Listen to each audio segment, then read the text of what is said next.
คนสามัคคีสมานสามัคคีกันไว้เด้อ ความสามัคคีเป็นกำลังอันยิ่งใหญ่สามารถทำสำเร็จการงานใหญ่ได้ทุกอย่างไม่ว่าจะเป็นการแม้กระทั่งการสร้างประเทศได้เด้ความสามัคคีว่าพุทธศาสนาเฮากำลังมีภัยจึงเน้นย้ำความสามัคคีเอาไว้กฎหมายถูกใส่มาทำลายพุทธศาสนาถ้าว่าผู้หลักผู้ใหญ่หรือหลายๆอย่างนั่นแหละที่ไปยอมรับไปรองรับเขาให้ใส่กฎหมายคุ้มครองสงฆ์ใดมันบ่แม่นคุ้มครองนะมันเลยเป็นจุดหล่อแหลมให้เขามาทำลายได้ที่นี่เฮาอย่าไปหวังว่าไผสิซอยเหลือเฮาได้เด้อสิบอกให้บ่มีทางรัฐบาลบ่ซอยไผก็บ่ซอยนอกจากพวกเฮาต้องช่วยเหลือตัวเองป้องกันตนเองเห็นบ่เวลามีเรื่องเงียบเบิดบ่ว่าหน่วยงานราชการใดทั้งสิ้นแต่จังเสดเบิ่งดีโลดโซนภาคใต้มันเป็นหยังมันคือบ่สำเร็จกะประชาชนคนทุกคนอยากกันหาอยู่หากินก็เป็นแค่หมากเกมในการหาเงินของเขาเด้ประชาชนคนทุกคนยากหรือข้าราชการชั้นผู้น้อยนะเอาอกเอาใจใส่ในการปกป้องบ้านเมืองในการรักษาความปลอดภัยแต่ว่าผู้ใหญ่ถือเป็นเกมเหมือนกับหมอเลี้ยงไข่เข้าใจบ่ล่ะผู้ใหญ่ผู้มีอำนาจมีโดยความเห็นแก่ตัวนี่นั่นแหละถ้าจิตปากปามจริงๆได้ทั้งนั้นแต่ว่านี่เขาเฮ็ดแบบลักษณะเอาไว้เป็นหมาเกมเดินเกมในการสร้างสถานการณ์เพื่อให้ได้งบประมาณก็ว่าตกใส่ผู้น้อยหรอกตกใส่ผู้ใหญ่ฟันเองนะแม้กระทั่งลบกันระหว่างเขมรกับไทยก็เหมือนกันบ่ต่างกันเลยเฮาก็สงสารทหารเกณฑ์สงสารทหารพรานที่ทุ่มเทชีวิตเพื่อปกปักรักษาพี่น้องทุกๆคนในประเทศนี่ทุ่มเทชีวิตเพื่อรักษาแผ่นดินเด้แต่ว่าสรุปให้ฟังแล้วว่านั่นเป็นเพียงแค่ว่ามาเกมเขาจะเอาทหารพวกนี้เป็นเกมเหมือนเป็นหมากลุกเดินไปเดินมาแบบนั้นแบบนี้งบนั่นงบนี้ลงมาเขาก็ปันดันนี่คือความจริงที่บ่มีผู้ใดกล้าเว้านะมันกล้าเว้าดอกเห็นบ่ยันแต่เสียผลประโยชน์นะแน่นอนอยู่แล้วที่นี่พวกเฮาประชาชนพลเมืองทุกคนของประเทศมีความสมัครสมานสามัคคีกันซอยเหลือกันเกื้อกูลกันเด้ทหารรบเนาะทหารนี่ออกรบเฮาก็สนับสนุนส่งเสริมเป็นคลังแห่งอาหารส่งอาหารส่งน้ำยารักษาโรคเครื่องอำนวยความสะดวกต่างๆล้วนแล้วแต่ได้จากประชาชนทั้งเบิดแต่ว่างบทหารเด3 เดือนจึงได้6 เดือนได้ปีนึงจึงได้ล้วนแล้วแต่ผ่านพ้นไปได้เพราะว่าประชาชนคนทุกคนนี่ผู้ละบาท2 บาท10 บาท20 บาท100 200ร่วมกันพวกทหารน้อยหน่อยจังได้นะเป็นตะท่อถอยคือหยังเด้ผู้ใดเขารู้จักความจริงหรอกใน10ใน100เนี่ยแค่หมากเกมนึงพอได้สร้างผลงานให้เขาถ้าสิเอาจริงๆลบกันจริงๆน่ะเขาสิห้ามไว้เด้มันตะอ่อนเป็นตะท่อถอยคือหยังตัวเขาสิห้ามไว้เพราะว่าหยังมันมีช่องโหว่ในการบ่เป็นช่องโหว่แล้วก็ตั้งใจนั่นแหละในช่องโหว่ในการขายน้ำมันพิเศษในตัวเองในการขายอาวุธช่องโหว่ในการสินค้าต่างๆเป็นบางอย่างที่เขามีทุนอยู่ในหันนะมีหุ้นส่วนมีหุ้นส่วนในสแกมเมอร์มันหุ้นส่วนในการขายน้ำมันขายอาวุธหุ้นส่วนในหลายๆอย่างในการค้าขายแรงงานมนุษย์ค้ามนุษย์นี่ในหันเบิดนั่นแหละพวกผู้ใหญ่รุ่นใหญ่ๆเพิ่นเด้ถ้าจะเฮ็ดอีหยังเข้าไปแบบนั้นแนบปั๊บถูกห้ามสกัดไว้นี่คือเฮาเห็นในข่าวเฮาฮู้จักกันแล้วกันหน้านะใช้อะไรก็ช่างของมันทำไปนะแต่ว่าเวลามาสั่งทหารหน่อยฮึดฮัดทหารหน่อยนึงเข้าใจว่าเขาสิเหมือนตนเองคนดีคนเต็มใจคนที่เต็มใจนะค คนที่สละตัวเองจริงๆก็เข้าใจว่าลูกพี่หัวหน้าใหญ่นั้นสิเป็นใจเดียวกันกับของไม่ใช่เลยเด้อเป็นตะท่อแท้คืออย่างนี้เด้เนาะนี่เป็นตะท่อแท้คืออย่างนี้ดิบัดมารู้ความจริงแล้วน่ะเขาเอาเจ้าของนั่นเป็นแค่มาเกมเขามาย่องนิดหน่อยมันฮึบขึ้นรถเด้เนาะทหารน้อยๆถึกย่องนิดหน่อยถึกตบไหล่แน่นิดหน่อยโอ้ตั้งแต่เล่เรียนมันในใจบักนี้ไงเท่าๆนั่นมันธรรมดาเด้นั่นแหละถ้าว่าแม่นให้กูตายก็ได้เนาะถ้ามันแม่นให้สู้ตายเบิดอันพวกนั้นนั่นแหละเฮาการฆ่าค่ายขนาดนั้นนั่นแหละจังหวะ ประชาชนทุกๆคนมาเนี่ยเฮาเริ่มเฮาทำความสามัคคีให้เบิ่งเป็นตัวอย่างแค่กลุ่มเล็กๆกลุ่มหนึ่งเพื่อสิเป็นแนวทางตัวผู้นำให้นำทางให้ประชาชนทั้งหลายทั่วประเทศสุดท้ายแล้วสู่ประชาชนบ่ได้เด้อสู่ประชาชนบ่ได้ดอกอันนั้นจังว่าพวกเฮาต้องพึ่งพาตัวเองแล้วก็ในหมู่บ้านนั้นในวัดนั้นๆในหมู่บ้านนั้นๆในชุมชนนั้นๆนะอย่าแตกอย่าแยกกันเถาะจังว่ามันสิบ่มีประเทศที่อยู่แม้กฎหมายก็อยู่ใต้ศาสนาอื่นๆเอาศาสนามาคุมเรื่องกฎหมายพร้อมนี่บัดว่าเรื่องวัดเรื่องว่านี่ก็เหมือนกันที่จริงมันมีปัญหาหยังเด้แต่ว่าเขาเฮ็ดให้มันมีนะจังซั่นแหละจังว่าแต่ละคนเกิดมาตายแน่นอนอยู่แล้วอย่าย่างสละตัวเองนะเขายังสละตัวเองเก็บให้เบิ่งเป็นตัวอย่างนี่แหละมันเป็นความจริงทั้งบัดน่ะที่เว้ามานี่นะแอบส่งน้ำมันให้กันก็แม่นเขานั่นแหละบักตัดสินสิไปส่งได้อยู่บ่วะเนาะเพราะยังนายมีจอยส่งได้อยู่บ่น้ำมันหลายปานนั้น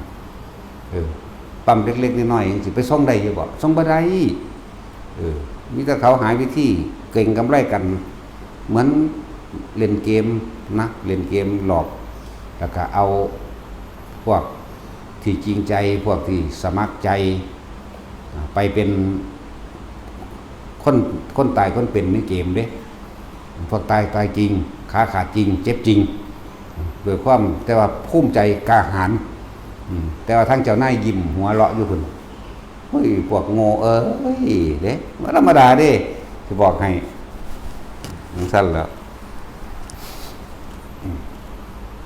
แม้กระทั่งเรื่องภายในประเทศเฮาบัดนี้เนาะเห็นว่าศาสนาถูกทำลายก็บ่มีผู้ใดออกมายื่นมือเข้าไปซอยหรือเรียกว่าประสานสมานมิตรเพื่อเกิดความอยู่ด้วยกันได้ไหมมันต้องอยู่น้ำกันได้ไหมประเทศเดียวกันคนเดียวกันแท้ทั้งเรื่องของวัดบ้านป้านว่าเขาไป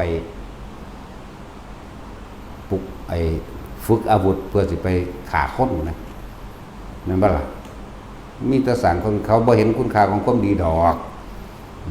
ตอนนั้นในเมื่ออีกฝ่ายหนึ่งเฮ็ดได้เฮาก็เฮ็ดได้เข้าใจว่าล่ะอีกฝ่ายหนึ่งเฮ็ดได้เฮาก็เฮ็ดได้นะนั่นแหละเขาเฮ็ดได้บ่เป็นหยังกลับใจได้บ้านหลังหนึ่งได้ที่ดิน6 ไร่ได้เงิน1 ล้านห้วยเฮาก็เฮ็ดได้คือกันแบบนั้นเข้าใจว่าล่ะนั่นแหละทางภาคใต้เพียงสั้นถึงสั้นเฮาก็ต้องเฮ็ดแบบนั้นแหละเฮ็ดจังได๋ก็ตายมันก็สิมาตายเพราะว่าสิอยู่ใต้อำนาจคนที่บ่มีความยุติธรรมเฮ็ดหยังเนาะตายแบบนี้บ่ไปนรกดอก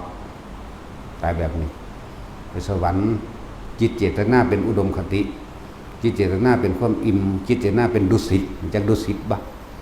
ดุสิตคือความอิ่มเบิกบานภาคภูมิใจในการสละตนเองอิ่มเด้บางตายเจ็บปวดแต่ว่าจิตสุดท้ายอิ่มไปฮอดสวรรค์พุ่นแต่ว่าล่ะนั่นแหละทั้งนั้นก็ตายอยู่แล้วนี่น้องมีผู้ใดฆ่าก็ตายอยู่ทั้งนั้นแล้วถึงว่าพวกเฮาให้สามัคคีกันนะป้องกันตัวเองล่อแหลมผู้ถือกฎหมายบ่ว่าสิทนายก็ตามทหารตำรวจก็ตามทำผิดกฎหมายเสียเองนั่นแหละกฎหมายคนเขียนขึ้น ถ้าปฏิบัติตามมันดีทั้งนั้นแต่ว่านี่มันบ่ตามเพราะว่าถือกฎหมายผู้ถือกฎหมายผู้ใหญ่ซิกแซกแต่ก็ใส่กฎหมายและใส่ยศพ้นนั่นพ้นนี่พันนั่นพันนี่เพื่อสิข่มเหงข่มคูประชาชนนะวันนี้พอเข้าขันย่านที่เนาะย่านที่จริงนั่นเขาทำผิดนั่นสั้นแหละหรือว่าเอาตายเขาแลกโลดนักยานเท่ากันแหละเพราะว่ามันมีเงินหลายเนาะหนึ่งมันมีเงินหลายมันมีลูกมันมีเมียมันมียศถาบรรดาศักดิ์มีตำแหน่งและอำนาจมันประกาศแลกกับเฮาดอกเฮาบ่มีหยังมันบ่กล้าเอาหยังแลกกับเกลือไปแลกกับพิมพ์เสนดอกซั่นจักผู้ใดเป็นเกลือเป็นพิมพ์เสนกันแน่เด้เนาะนั่นแหละพวกเขามันเป็นเพชรโดยมันต้องเป็นแมงยังดอกนั่นแหละสมมติว่าคือเขาบอกไว้เรื่อยๆนั่นแหละเขาสั่งมาโดยลำพัง2 มือ 2 ตีนพวกเขาเองเด้อเงินกระทรวงทบวงเงินอย่างต่างๆบ่เคยมีมาพวกเขาสั่งมาโดยศรัทธาของพวกเขาเองจงรักษาสิ่งที่เองสั่งไว้แม้ตายก็ต้องแลกกันเขาบ่เคยได้เงินสนับสนุนจากทางราชการแม้แต่สลึงเดียวเข้าใจว่าล่ะมีตั้งแต่คนที่รวมจิตรวมใจในศรัทธาในพุทธศาสนาศรัทธาในคำสอนพระพุทธเจ้าศรัทธาพระพุทธเจ้าศรัทธาอริยสงฆ์สาวกของพระพุทธเจ้าวัดที่สร้างขึ้นมาโดยศรัทธาขอวัดปฏิบัติมัดไม่องค์8เลยจังหวะจะย่อมให้ผู้ใดเขามาทำลายเห็นบ่ทุกยุคทุกสมัยด้วยปลาใหม่มันหาเรื่องแต่ว่าบางที่ปลาใหม่ก็ถือใส่เป็นเครื่องมือนั่นเองผู้น้อยนั่นแหละถือใส่เป็นเครื่องมือเด้แต่ว่าถึงที่ถือใส่เป็นเครื่องมือบ่เครื่องมือก็สร้างถ้าเขามาหาเฮานั่นน่ะ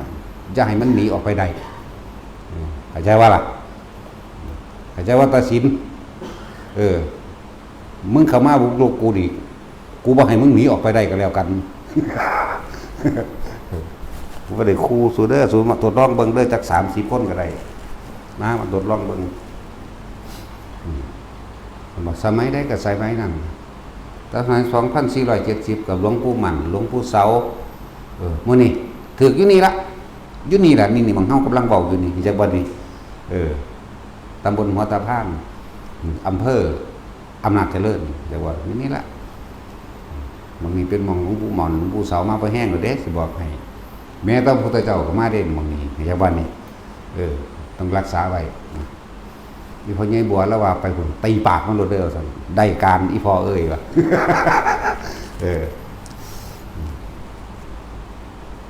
ฝากตีปากปกบนในเด้อเพิ่นว่าตีแล้วเตะปากแม่งเลยพอตีแล้วจักก็ดอกมันบอกไว้สุดแนวละความจริงมันนั่นนะสาระตัวเองมันบอกไว้แล้วมันสั้นละจึงบอกว่าที่ผ่านมากับมีแต่พวกเดียวมาย่องแงกกับเฮาใจดีถึง30 กว่าเถื่อแล้วไหมเนาะบาดีล่องทำทาร้ายทำทาลายเอาหรอกเนาะ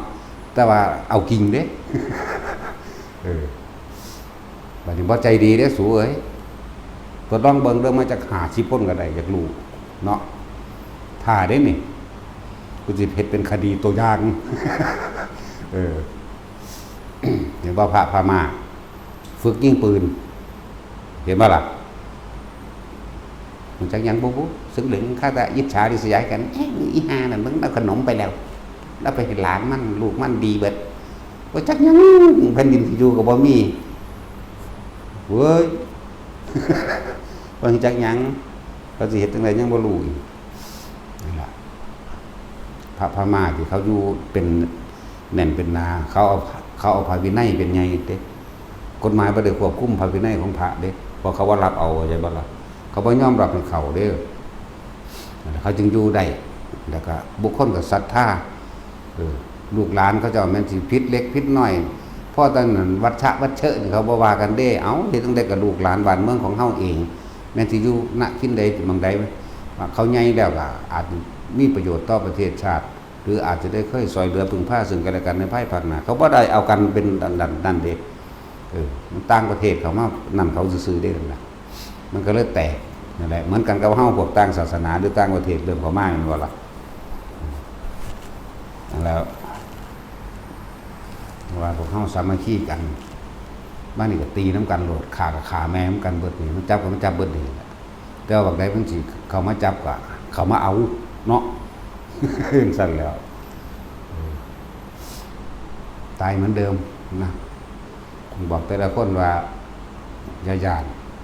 แล้วก็เบาๆเลยเรื่องกฎหมายเพราะผู้ถือกฎหมายทำผิดใหญ่ยิ่งกว่าเฮาอีกของเฮานี่บ่ผิดศีลธรรมก็เอาล่ะงั้นสายตาชาวโลกเขาสิว่าผิดเรื่องเขาเปรียบเทียบโดยข้อมูลแต่จิตใจเฮามันว่างเปล่าไม่จักว่าล่ะว้ายกูบ่มีเจตนาเว้ยเนาะบ่มีเจตนาบ่ผิดดอกนี่เฮาเรื่องกฎแห่งกรรมแต่ว่าเฮาบ่รอให้กรรมมาให้ผลมันเอาเองเด้เฮานี่แหละสิเป็นเจ้ากรรมในเวทเองนั่นแหละจงปกป้องตนเองอนุญาตเบิดทุกองค์พระอยู่นี่ถ้าเกิดว่าถูกข่มเหงรังแกนำเลยบ่ต้องย่านบาปบ่ต้องย่านผิดเข้าใจคำว่าป้องกันตนเองบ่โดนนี่บ่มีเจตนาเด้จักว่าเบิ่งโอ้ยอาบัตินั่นสัตว์มันบัดไปเลยจักว่านี่ไม่เท่าฟาดกกหูมันบัดต้องแงกๆๆๆคุณนั่นแหละถ้าเฮาบ่ปกป้องตนเองบ่มีผู้ใดมาปกป้องมีแต่ซ้ำเติมรู้ไหมโลกวัฏฏะรู้แล้วตามานี่ผิดกฎหมายผิดนั่นผิดนี่นะอีหลีเด้เนาะตาเฮาผ่านมานี่เบรกวากมาบัดนี้กูบ่ใจดีเลยเด้กูดีใจได้บัดนี้นั่นแหละเมื่อมันใจดีและดีใจได้บัดนี้แต่สู้มากก็คือมึงสิได้ออกเมื่อบ่ล่ะมึงสิได้ไปหาลูกหาเมียมึงบ่ล่ะเนาะอย่าเสี่ยงเด้กูบ่ได้มีลูกมีเมียเด้ถ้ามีก็มีเบิดหนีลูกก็ลูกเบิดหนีเมียก็เมียเบิดหนีก็ใจว่าล่ะตายก็ตายน้ำกันเบิดหนีแหละเนาะไว้บ่ยอมตายได้กูจะเอาผู้อื่นตายบ่ได้หลวงตาเพิ่นเห็นบ่เพิ่นว่าหลวงตาบ่ข้อขาดโอ้ยอีพอลูกเจ้าบ่ได้ข้อขาดได้ข้อผู้อื่นขาดมีแต่จะเอาข้อผู้อื่นขาดเด้ถ้ามาผิดศีลธรรมแล้วกฎหมายเฮาบ่เกี่ยวอีกต่างหากเด้เพราะว่าเฮาบ่ทำผิดอยู่แล้วเนาะแต่สิหาแงกๆยอกมาเนี่ยเฮาเอาพระวินัยให้เด้เอานี่อ่านเอาในอริยวินัยกูบ่เฮ็ดผิดบ่นี้ก็แล้วกันแต่ว่าสู้หาวิธีมันยังแงกๆกับกูนั่นแหละถ้ามันบุกเข้ามาเฮาก็บุกมันคือกันเข้าใจว่าล่ะกรมใดบุกมาบุกกรมนั้นป่าไม้บุกมาเขาไปเผาป่าไม้เฮือนมันจะใส่ไปเผาน้ำเฮือนมันเลยบักใดอีใดก็ตามสปกมื้อนี่บุกมากับบุกมันคือกันบุกเฮือนมันพร้อมมันอยากว่าลื้อภายใน15วันกูจะไปคุมมึงลือคือกันมึงบ่ลือกูเผาถิ่ม ต้องเอาแบบนี้เด้จังอยู่ได้เด้อบ่ซั่นบ่ได้ดอกสิบอกให้สิมาญาติบาปนี่มันโอ้ยญาติแต่ว่าบาปกับกูนี่ คือเฮาอ่อนให้เฮายอมให้หรือเฮาพยายามประสานสมานมิตรมาถึง30กว่าครั้งแล้วต่อไปนี่บ่มีนะพระทุกองค์ต้องมีไม่เท่าไม่หนา3ก็ได้แต่ว่าเอานักๆเด้ไปหาแก้นใหม่อันไม่ยุ่งไม่เข่งมากเพราะว่าเฮามันตาดเข่ง มันหนักดีเด้เอาไม่เข่งมันหนักหรือว่าต้องยานอาบัติดอกสัตว์มันบัดแงกลงกันโลด ต้องยานหรอกได้มานำมันโลดตำรวจมากกับลุยตำรวจเอาไม่มากกับลุยป้าไม่มีใบเห็นยังมีใบคมหิงคนเนาะสารคงสารกลางเผาแมงเบิดแบบตั้งใบเห็นยังตั้งใบจะโคตรโกงคนนี่เนาะ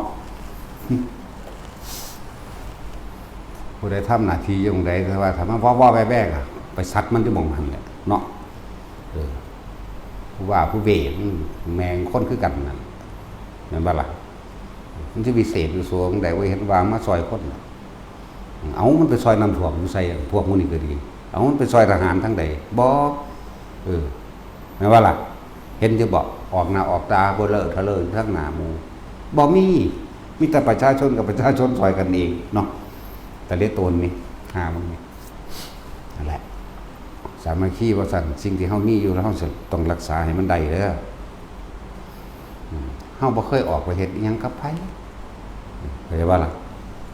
แม้กระทั่งกิจนิมนต์เฮายังบ่ไปสิไปว่าหยังเฮาสิไปสร้างความเดือดร้อนให้ผู้อื่นมีแต่ไปช่วยเหลือคนตกทุกข์ได้ยากน้ำท่วมไปแล้วเป็น10ตันของเขาก็เลยไปอาหารยาสูบคงที่อยู่อาศัยเสื้อผ้าหน้าแพร่ต่างๆสารพัดเอาไปตลอดเลยเขาบ่เคยขาดจากงานคนเจ็บคนป่วยน้ำมูบ้านมื้อนี้เขาก็เบิ่งดูแลเท่าที่เฮาซอยได้เด็กน้อยตกทุกข์ได้ยากเด็กน้อยพ่อแม่เลิกกันพ่อแม่ตายหรือบ่มีเฮาก็นำมาเลี้ยงเอามาส่งให้เรียนหนังสือนั่นนี่ก็ว่าไปบักใดมันว่อๆมานั่นน่ะมันสิดีแมงซำใดเนาะที่ปากมันโลดนึกว่าไปหาไม้เข่งไม้เฮ็ดไม้เท่าแหนไม้เท่านี่มันเบาโพดเฮามันตาดเข่งเด้เขาเอิ้นอีหยังคืออันผูกแต่ก่อนนี่นะแต่สิมันก็ลืมดอกตะกี้มันมีเป็นหนังนักเลงหยังเนาะฮะคอมแฟกหาไม้เข่งไม้เฮ็ดคอมแฟกเฮานำเลยเพราะเขามันเสือตาดเข่งบอกนี่เว้าความจริงเด้นี่บ่ได้เว้าเล่นเด้เอาจริงถ้ามาจริงนำจริง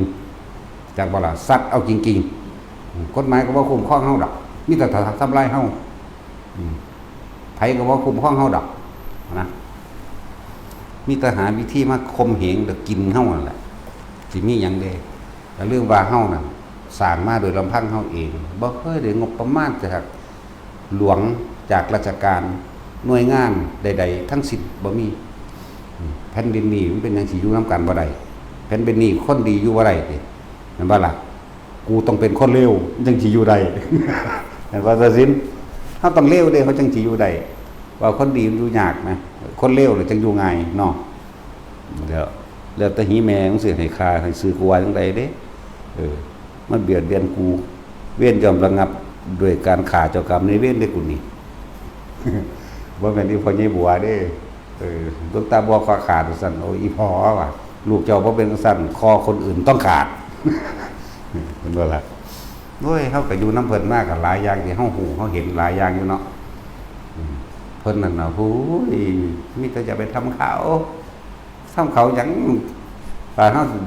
แล่นไปใส่กันมึงสิแล่นไปใส่อีกคือว่านั่นแหละพุทธศาสนาถูกทำลายมาเรื่อยแต่ละรุ่นเฮาจดจำไปเบิดเรื่องครูบาศรีวิชัยเรื่องครูบาขาวปีแต่ละองค์แล้วก็หลวงพ่อยังแน่ล่ะเนี่ยก็ตั้งครูบาบุญชุมก็ยังถูกเห็นบ่นี่ธรรมดาหลวงพ่อสุมโนดาบทมื้อนี่เว้ามาแล้วเป็นตะเลตนเขาเจ้าไหลมาที่หลวงพ่อยันตะมื้อนี่ภาวนาพุทโธมื้อนี่ไหลมาเรื่อยๆจึงจักหลวงพ่อปู่เมืองมื้อนี่อันนั้นเนี่ยความจริงเด้แต่ว่าคนมันคือว่าล่ะคนจิตใจมันต่ำว่าจะออกข่าวแนวต่ำๆเสือโลดเด้เนาะเสือเลยจริงโลดแล้ว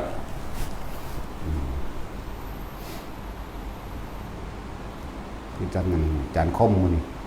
ถูกเขาจัดการเบิดบัดนี้น้อยๆแน่ๆคือใช้วัดมื้อนี้ก็เอาอีกแล้วมันสิดังกันมาบ่ได้พวกอันเทเลพวกนั่นก็บ่ซอยเด้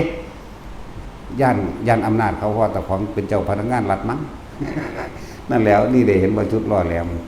ย่านตกจากตำแหน่งย่านเขาปลดออกจากพระขี่นะเนาะพระคู่หรือพระขี่หรือพระแมงล่ะนั่นแหละเมื่ออ่านได้แต่ว่าพระเจ้าเพิ่นตั้งให้เพิ่นตั้งโดยพระองค์เองส่วนมากนี่ถ้าพากันเอาไปเพิ่นเช่นซื่อเพิ่นไปจักสัมก็มีเด้นั่นว่าล่ะนี่ต้องแนวนั้นไปเว้ยแต่ว่าผู้เขาเจ้าจริงเขาจะเป็นหลงแนวจังซั่นเด้เขาจะบ่ได้ย่านเด้หลวงปู่หมันสัตว์ลงเหวหลวงปู่บัวอีพ่อใหญ่บัวเฮานี่บ้านตาดนี่อยู่ในศาลาอย่างพระธรรมวิสุทธิมงคลพระธรรมพระราช โสพลญาณนี่ยังจังซี่เอาเพิ่นเอาใส่ตู้อะไรเพิ่นล็อกกุญแจไว้มึงจะออกมาเด้นะ มึงอย่าออกมาเด้มึงอยู่นี่แหละแต่อีตาบัวเนี่ยถ้าถามหาอีตาบัวน่ะเห็นหลวงตาบัวน่ะเห็นปู่บัวน่ะเห็นแต่ว่าถ้าถามว่าพระธรรมวิสุทธิมงคลอยู่ไสเนี่ยบ่เห็นเพราะเราใส่ตู้ไว้แล้ว กวาดตาดแงกแกกไปอยู่ร่วมกันนั่นแหละข้าราชการมาทางใดแล้วลงรถมานั่นอย่างพะโวไปหลวงพ่อพระธรรมวิสุทธิมงคลอยู่ไสน่ะ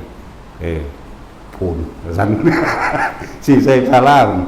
พูนซั่นเอาซั่นทิ่มโยนการตาดเข้าไปละกูซั่นตับไปทางในตัว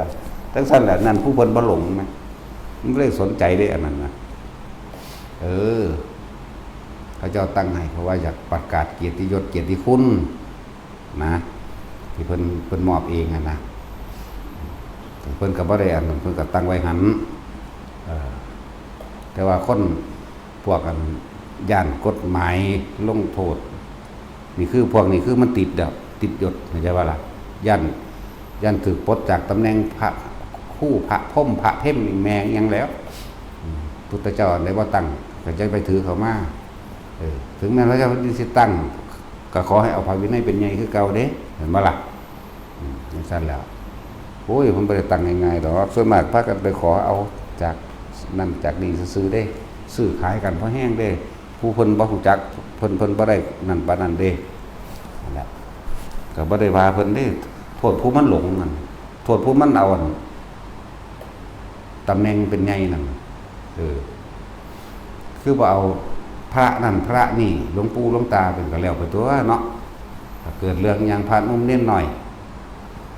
มีเรื่องมีเล่าว่าบ่ยอมปกป้องคุ้มครองกันเลยซ้ำเติมไปน้ำเขาไปเลย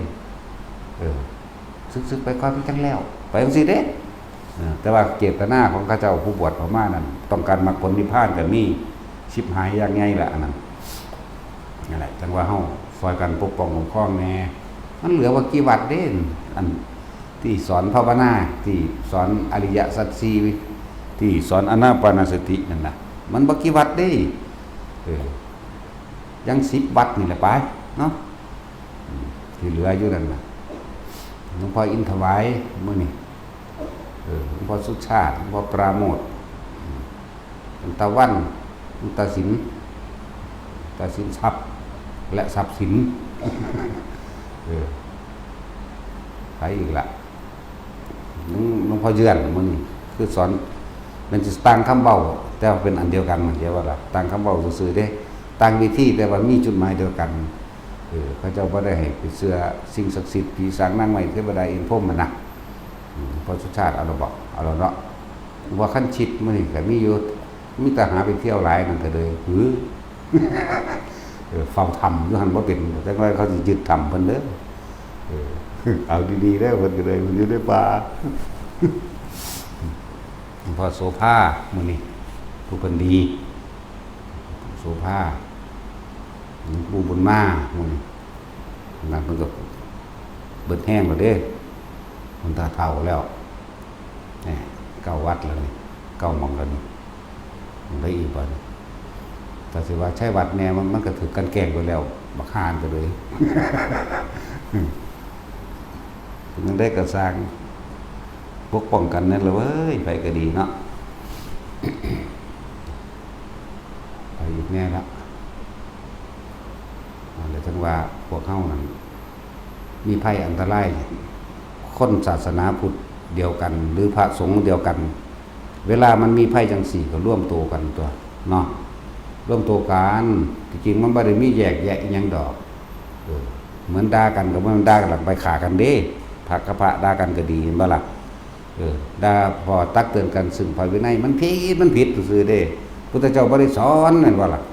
เฮ็ดเครื่องร่างของขังบอกหวยบอกเบอร์มันผิดแต่ว่าเพศภาวะแห่งภิกษุภาวะมันมีคือเก่าเด้จักว่าล่ะแล้วพอเฮาก็เชื่อเฮาก็มั่นใจเรื่องของกรรมอยู่แล้วว่าเขาทำผิดเขาก็รับของเขาเข้าใจว่าล่ะเฮาบ่ไปฆ่าเขาเด้นะแต่ว่าเวลามันวิกฤตจังซี่แล้วก็ร่วมตัวกันตัว ตัวกันรวด ผู้ใดมีปัญหานั้นนี่ก็มาสิเป็นผู้นำให้เนาะจะต้องเอาตามวิธีเฮาเด้แต่ไปค่อยตามขบฏกฎหมายอยู่นั่นพอจิตใจของคนมันบ่ซื่อมันบ่ได้ไปตามความซื่อสัตย์เด้ทั้งนั้นเป็นความเจ้าเล่ห์มันจะเพื่อสิทำลายอย่าบ่ล่ะนั่นแหละว่าให้ร่วมตัวกันแน่มียังไงซอยเหลือกันอันนั้นนี่ก็บอกกันมากตัวบ่ล่ะท่านแล้วเฮาคือออกมันเป็นอันเดียวกันนะพระสงฆ์เป็นอันเดียวกันจะอวดตะเก่งนั่นนี่หลายมันฮอดสิบ่มีแผ่นดินอยู่เด้อสิบอกให้พวกอวดเก่งเนาะบ่มีรู้จริงๆเด้เจ้าสิเป็นทาสรับใช้เขาต้องทำตามพระเจ้าเขาเด้สิบอกให้ตอนนี้เฮาเป็นอิสระนี่จักว่าล่ะพระเจ้าตากสินมหาราชกู้ชาติขึ้นมานี่ก็อาศัยถวายชีวิตเป็นพุทธบูชาประกาศอิสระขึ้นชื่อว่าไทยเป็นอิสระจากสิ่งทั้งปวงรวบรวมแผ่นดินนี้เอาไว้ยกขึ้นชื่อบูชาพระพุทธศาสนาเด้จากว่าล่ะมาแล้วพวกเฮาได้วิชาความรู้ต่างๆมาเท่าสมุนี่ก็อาศัยวิชาความรู้จากพุทธศาสนาปกครองบ้านเมืองมาเรื่อยๆแม้พระมหากษัตริย์ก็เป็นผู้ทรงทศพิธราชธรรมทำ10อย่างของพระมหากษัตริย์จักบ่เป็นสั้นจิตใจของเพิ่นน่ะต้องมีเมตตาทำจิตเป็นกลางบ่มีอคติบ่ลำเอียงกับหมู่เราประชาชนทุกหมู่เราอยู่แล้วนี่พระองค์ทำใจเป็นกลางอันประชาชนไม่มีสิ่งใดเพิ่นหาให้ไม่มีที่ดันกินจัดที่ทำกินให้ไม่มีเมล็ดพันธุ์พืชจัดที่พันธุ์พืชไม่มีอุปกรณ์ในการทำไร่ไถนาหรือเครื่องมืออาชีพเพิ่นก็หาให้ได้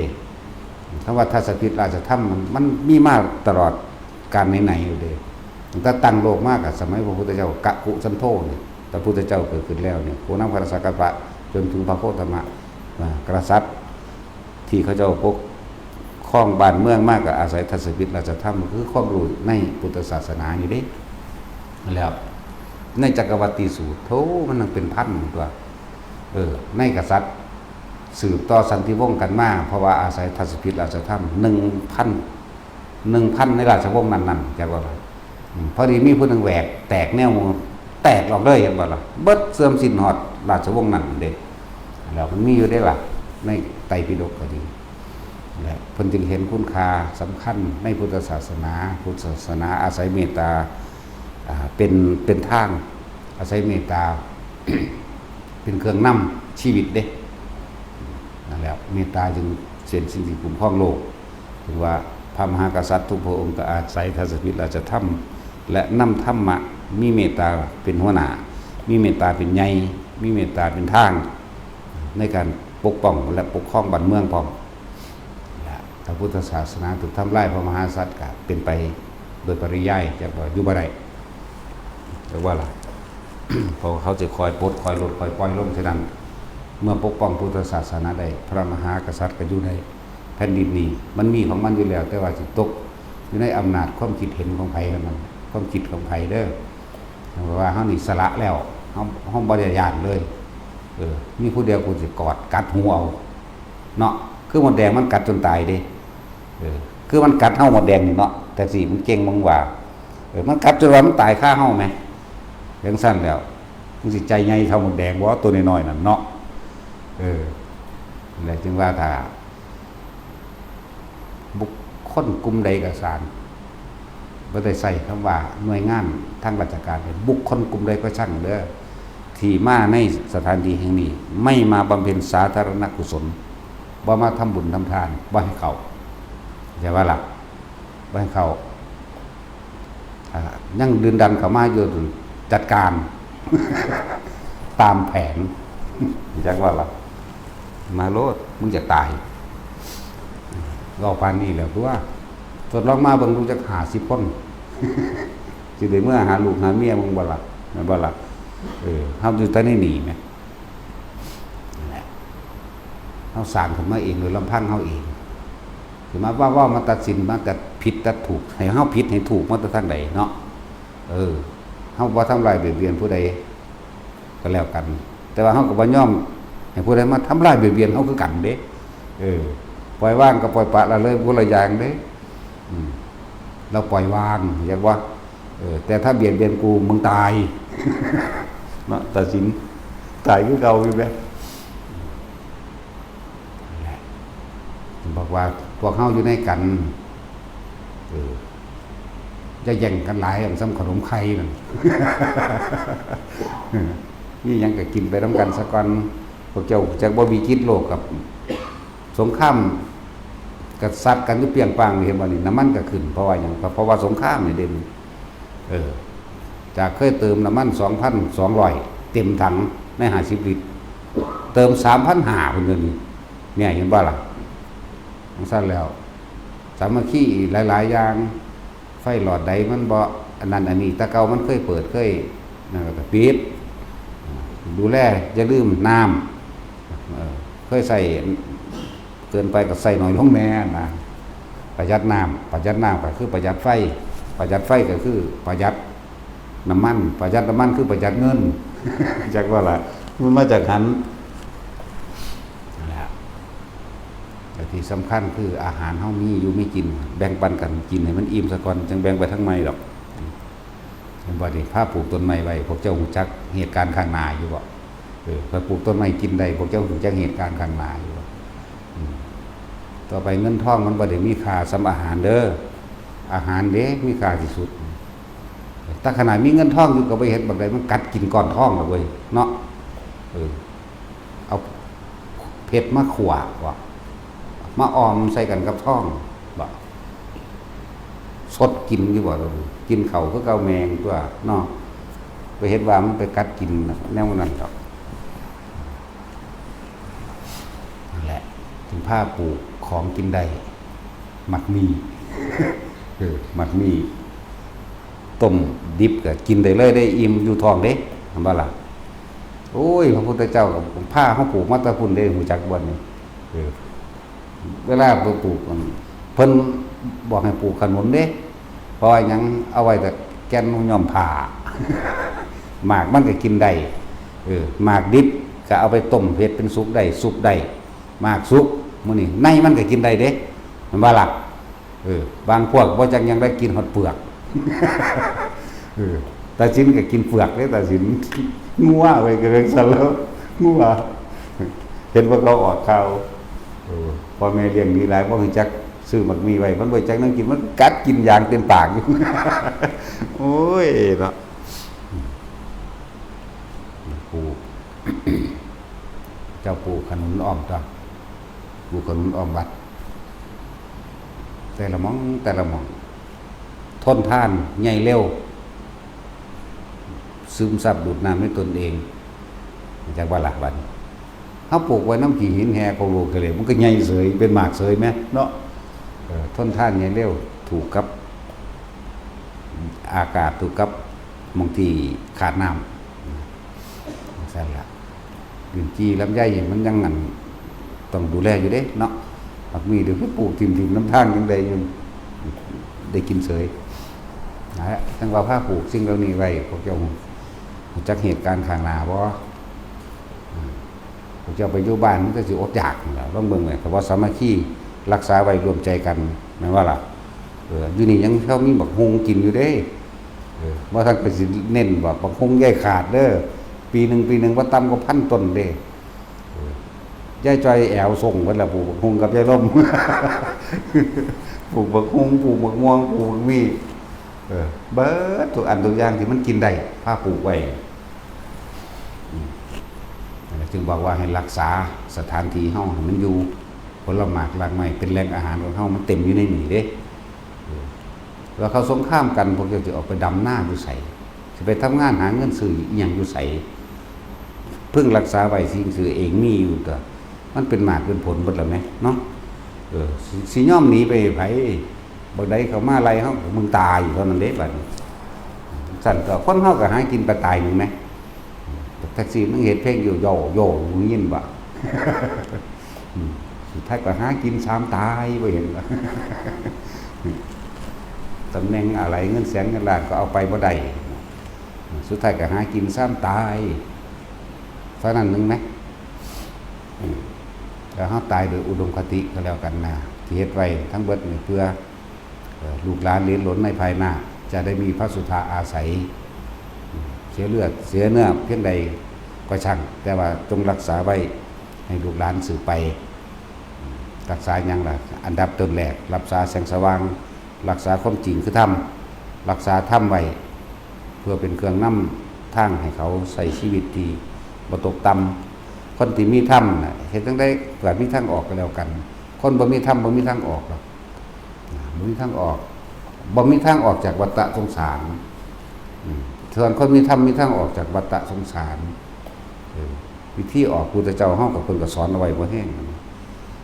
ออกจากในลมหายใจนั่นมันได้ล่ะทางที่สิเข้าสู่พระนิพพานก็ดีมันว่าล่ะนี่ได้หันแหละลมหายใจส่วนสติปัญญาทั้งหลายในการระลึกนึกถึงผิดชอบชั่วดีตลอดทั้งการรอบรู้ต่างๆตามความเป็นจริงแต่ทุกอย่างเกิดขึ้นแล้วที่บ่แตกสิบ่ดับบ่มีจักอย่าง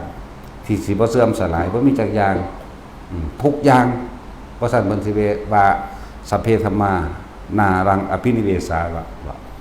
สิ่งหลายทั้งปวงมันมีความเกิดขึ้นเป็นธรรมดามีความแตกดับเป็นธรรมดาอันบุคคลทั้งหลายไม่ควรเข้าไปยึดมั่นถือมั่นเลยความเห็นตามความเป็นจริงว่าอนิจจังกับอนัตตาทุกอย่างเกิดขึ้นแล้วตั้งอยู่และดับไปบุคคลผู้ใดเข้าไปยึดมั่นถือมั่นบุคคลผู้นั้นก็ได้ทุกข์อนิจจังอยู่หน้าอนัตตาอยู่หลังทุกขังอยู่กลางใจอนิจจังคือความบ่ยีรังอย่างยืนตั้งแต่เกิดในร่างกายคนเกิดมากก็ดีเห็นบ่อนิจจังที่อยู่หลังอันนี้จังอยู่หน้าอนัตตาอยู่หลังหมายถึงเกิดมาแล้วก็ตายทุกขังอยู่กลางเลยคนที่เขียนอนิจจังทุกขังเนี่ยอนัตตาเป็นบ่เพราะว่าเฮาแบกสองอย่างเฮาได้เป็นทุกข์เที่ยวเป็นว่ายตายเกิดออกจากวัฏฏะแปลว่าวงกลมแปลว่าหมุนแปลว่าวนอยู่ในที่เก่าๆเรื่องเก่าๆเดิมๆมันบ่ล่ะนั่นแหละวนกับวัฏวนก็คือกิเลสวัฏนั่นเองกิเลส1,500อย่างบ่เนาะนับเอาที่เดี๋ยวนี้มันเพิ่มขึ้นมาอีกมีโทรศัพท์พร้อมมีคอมพิวเตอร์พร้อมแต่สมัยพุทธเจ้าอยู่นั่นไล่ไปว่าต้นบักม่วงต้นบักมี่กูอยากได้ต้นกุ้งต้นย่างนั่นวะหินหรือเลือกสวนไร่หน้าสถานที่นั้นนี่เด้เดี๋ยวนี้มันเลย1,500อย่างแล้วเดี๋ยวนี้โทรศัพท์รุ่นนั้นรุ่นนี้คอมพิวเตอร์เครื่องบอกเครื่องบินก็มีเด้สมัยตะกี้มันบ่มีที่เครื่องบินมีตั้งแต่ว่าหยังละปลาสิแลนกินดาว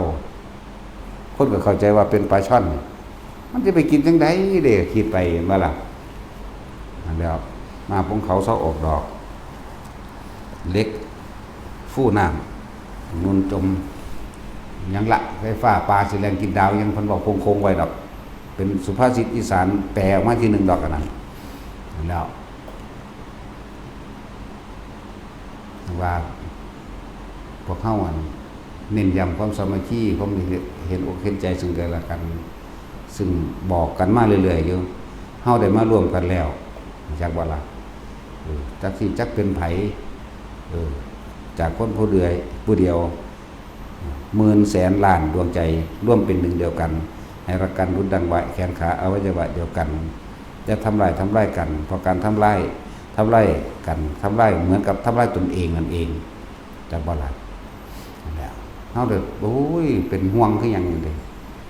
เห็นคนผิดกันปักยอกปักแยกแล้วมันจะสูญใส่รถเห็นคนรังเกียจกันขยะแขยงเข้ามาในหัวใจดึงเข้ามาเลยได้ความรู้สึกแต่คนรังเกียจกันนะมันสิเป็นดึงเข้ามาในหัวใจของเลยนั่นแหละทันทีสิมานำกันอยู่นำกันเห็นกันแล้วทำความดีรวมกันทำรวมกันกับทำไปตายจากกันซื่อๆได้ว่าจะทำไปหยังดิบ่มีผู้ใดอยู่เป็นอมตะได้อยู่นี่เนาะ บ่มีผู้ใดอยู่อามอนได้อยู่นี่จักอามอนบ่แต่ที่แปลว่าจังไดมึงว่าจักนางอามอนบ่แม่กูได้ล่ะ อมตะเรียกว่าล่ะนั่งอมตะนั่งอมอนนั่นแหละบ่มีผู้ใดอยู่คำฟ้าได้ดอกนั่งอมอนสมัยพอใหญ่มโหสถมั้ยปานนั้นว่าอ่านพระไตรปิฎก2 หน้าบ่จังซั่นแล้ว เพิ่นใส่ประสบการณ์จริงในชีวิตจริงของพระองค์เอง40ประสงค์ไขแสนครับตั้งแต่เริ่มต้นปรารถนาเข้ามาแต่ว่าก่อนนั้นก็มีเหมือนกัน แต่ว่าท่านปรารถนาหยังแต่ว่าหาอยู่หากินซ้ำตายไปซื่อๆล่ะเป็นเป็ดเป็นไก่เป็นหมูเป็นหมาเป็นงัวเป็นควายเป็นคนเป็นอินเป็นพ่อมมั่งเที่ยวเวียนไปเวียนมาหาหม่องออกก็บ่ได้หลังจากพระองค์เริ่มตั้งปณิธานในการปรารถนาความเป็นพระพุทธเจ้าแล้วนั่นแหละจึงมีการบันทึกต่างๆที่พระองค์บันทึกไว้ในจิตเพิ่นเองนั่นแหละทั้งเอามาแสดงเอาประสบการณ์จริงชีวิตจริงได้มาแสดงให้พวกเฮาได้ฟังมาให้ซี่ให้เห็นอันนี้เป็นโทษอันนี้เป็นประโยชน์อันนี้เป็นคุณตายแล้วไปสวรรค์มั่งตายแล้วเกิดมาสัตว์ไม่รวยมั่งนั่นมั่ง